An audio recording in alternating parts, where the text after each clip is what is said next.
অসমৰ ইতিহাসৰ সকলোতকৈ মহান আমাৰ ৰজা চাওলুং চুকাফাৰ এই আজি প্ৰতিমূৰ্তিটো স্থাপন কৰিবলৈ পাই অত্যন্ত সুখী হৈছোঁ।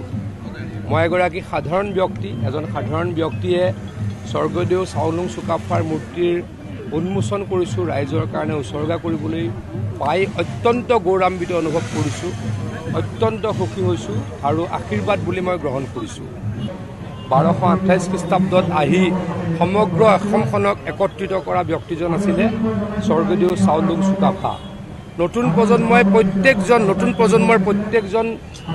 ব্যক্তিয়ে, প্ৰত্যেকজন উঠি অহা যুৱক যুৱতীয়ে, ছাত্ৰ ছাত্ৰীয়ে মহান ৰজা চাওলুং চুকাফাৰ বিষয়ে জানিবই লাগিব। আৰু জানিবৰ কাৰণে এই ইতিহাসত লিপিবদ্ধ সোণোৱালী আখৰেৰে লিপিবদ্ধ কথাবিলাক আমি বহুল প্ৰচাৰিত কৰিব লাগিব। এনেকৈ প্ৰতিমূৰ্তি স্থাপন কৰি মহান ৰজাগৰাকীক শ্ৰদ্ধা জনোৱাৰ লগে লগে নতুনকৈ উঠি অহা প্ৰজন্মৰ লগত চিনাকি কৰাব লাগিব। এই কাম আমি প্ৰত্যেকজন অসমীয়াই কৰিব লাগে বুলি মই ভাবোঁ।